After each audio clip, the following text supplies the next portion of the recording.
गुरुमुखो, संतों की निंदा करने वाला इंसान इस जन्म में तो क्या, आने वाले सभी जन्मों में भी कष्ट रूप दुख भोगता है। जो भी संतों की निंदा करते अथवा सुनते हैं, उन्हें कई जन्मों तक योनियों में भटक कर अथाह दुख भोगने पड़ते हैं। एक मनमुख महिला एक संत जी के विरुद्ध उल्टी पुल्टी बातें फैलाकर वह उनके चरित्र पर लांछन लगाकर जगह जगह उनकी निंदा करने लगी। पर सांच को आँच क्या, संत जी तो निर्विकार थे। उनकी मिथ्या चर्चा से तनक भी विचलित न हुए, अपितु शांति बने रहे। कुछ समय पाकर महिला को अपने कुकर्म का फल मिला। वह अचानक भयंकर रोग से ग्रस्त हो गई और उसी से जूझते हुए उसका देहांत हो गया।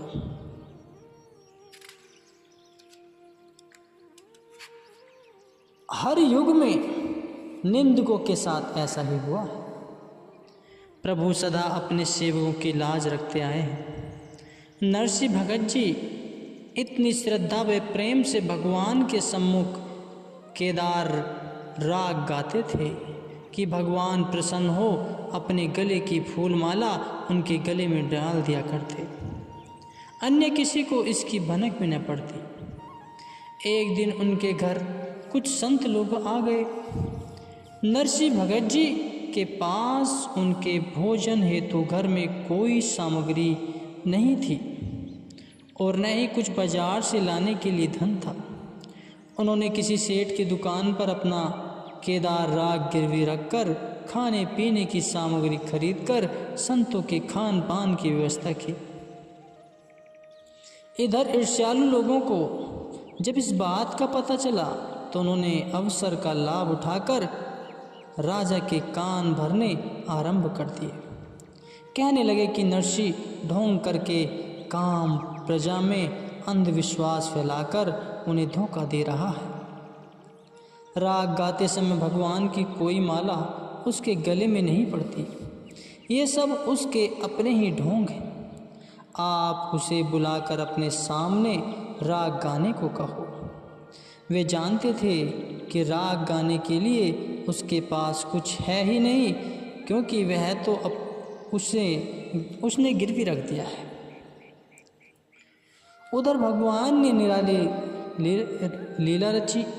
जैसे ही नरसिंह भगत जी को दरबार में बुलाया गया, भगवान एक नवयुवक का रूप धारण कर उस दुकानदार के पास गए जहां नरसिंह भगत जी ने अपना राग गिरवी रखा था। दुकानदार से सब हिसाब पूरा करके उन्होंने चिट्ठी लाकर नरसिंह भगत जी को दे दी। नरसिंह भगत जी ने प्रेम विभोर हो जैसे ही राग गाना प्रारंभ किया, सब क्या देखते हैं कि भगवान की माला स्वयं उतरकर उनके गले में पड़ गई। नरसिंह भगत जी के निंदकों को राजा ने कड़ी सजा दी और उन्हें इतनी उच्च अवस्था में पहुंचा हुआ जाना राजा उनकी शरणागत हुआ। नरसिंह भगत जी को लेस मात्र भी अहंकार नहीं था। वे मालिक के गुणवाद गाते हुए सदैव उनको अपने संग साथ समझते थे। फिर ऐसे भक्तों के कारज भगवान स्वयं ही संवारते।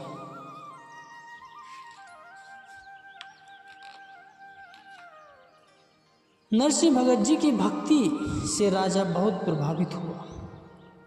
उसे यह दृढ़ विश्वास हो गया कि भगवान अपने भक्तों के कारज स्वयं सवार कर हर वक्त उनकी सार संभाल करते हैं। जो भी उनके भक्तों से किसी भी प्रकार का हित कराता है या उनके साथ करता है अथवा उनके प्रति द्वेष रखता है, क्लेश रखता है, मन में पाप रखता है, वह स्वप्न में भी सुख नहीं पा सकता। उसको अपने बुरे कर्मों का फल अवश्य ही भुगतना पड़ता है। गुरुमुख, महापुरुषों की चरण रज के प्रताप से बड़ी बड़ी विघ्न बाधाएं क्षण में ही दूर हो जाती। जिन भाग्यशाली जीवों को उनकी चरण रज का एक कण भी नसीब हो जाता है, उनकी तकदीर का सितारा ही बदल जाता है। त्रिलोकी के समस्त सुख सतगुरु की चरण धूलि में समाये हुए हैं। इसमें करोड़ों जन्मों के पापों का समूल नाश करने की क्षमता होती है। इसलिए संतों की चरण रज को श्रद्धा प्रेम से मस्तक पर लगाने से जीव का सदैव मंगल ही हुआ। श्री गुरु महाराज जी ने सिंध में एक आदमी को नाम का उपदेश दिया। उसी के ही एक पड़ोसी ने श्री गुरु महाराज जी के चरणों में आकर उल्हाना देते हुए कहा कि आपने जिस आदमी को नाम की अमूल्य दात बख्शी है, वह तो नशा करता है और मांसाहारी है। आपने उसे उपदेश देकर उचित नहीं किया। तो श्री गुरु महाराज जी ने उस प्रेमी से पूछा कि क्या तुम्हें मालूम है कि गणिका को किसने तारा था? वह निरुत्तर हो गया, क्योंकि गणिका को भी संतों की चरण रज ने ही तारा था।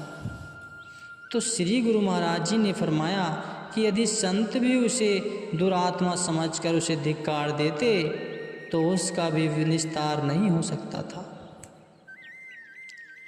संत सद्गुरु तो समंदृष्टा होते हैं,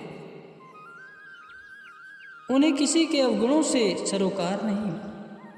उनका ध्येय तो केवल शरण में आए हुए रूहों का सुधार करना होता है, फिर भले ही वह कोई भी हो। तो श्री गुरु महाराज जी ने जिस आदमी को नाम दान दिया था, उसे कुछ ही दिनों में जैसे जैसे नाम का रस आने लगा, वैसे वैसे उसकी सुरती निर्मल होने लगी। संस्कारों ने पलटा खाया। नाम के असली नशे में वह उसे झूठे नशे का पान करना भूल गया। इस प्रकार संतों की चरण रज से उसका कल्याण हो गया और जीवन संवर गया। ऐसे ही एक बार गुरुमुखो, एक संत जी घूमते घूमते किसी शहर में पहुंचे तो अचानक ही तेज वर्षा व आंधी तूफान आरंभ हो गया। जाड़े के दिन थे और रात्रि का अंधकार भी बढ़ता जा रहा था। संत जी किसी आश्रम की तलाश में जैसे ही आगे बढ़े तो उन्होंने एक घर का दरवाज़ा खुला हुआ पाया। वे अंदर चले गए। वह घर एक वैश्य का था। दासियों ने उसे संत जी के आगमन की सूचना दी।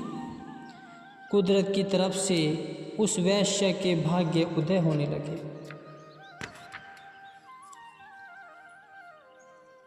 और ये अवसर आ भी गया। उसने तुरंत दासियों को हुक्म किया कि सबसे पहले संत जी को पहनने के लिए सूखे वस्त्र दो, फिर जलपान करवाकर उनके सोने की अच्छी तरह से प्रबंध कर दो। संत जी सारे दिन के थके हुए थे, तो अंततः उन्हें शीघ्र ही नींद आ गई। जागने पर उन्होंने अपने आप को वैश्य के घर में पाया, परंतु उसकी सेवा और शुश्रूषा से प्रसन्न होकर संत जी ने उस पर अपनी करुणा भरी दृष्टि डालकर उसे सच्चे नाम का उपदेश दिया। नाम श्रवण करते ही उसके मन के ख्यालों में अनोखा परिवर्तन आ गया। उसने विषयों के रस का त्याग करके नाम के रस में प्रीत लगाई और संतों की चरण रज पाकर उनकी तहे दिल से शुक्रगुजार होते हुए उनके उपहारों का गुणगान करने लगी। तो चरणों में नतमस्तक हो वह वैश्या गदगद स्वर से कहने लगी कि आपने मुझे मोहमाया की नींद से सचेत करके मेरे जीवन में उजियारा भर दिया है। सत्पुरुषों की चरण रज के प्रताप से जिसे ज्ञान चक्षु मिल जाए, वही इस भक्ति की महिमा को समझ पहचान सकता है। सर्वोत्तम व सर्वश्रेष्ठ भक्ति को प्राप्त करने के लिए संतों की चरण रज का मिलना अति अनिवार्य है गुरुमुखो।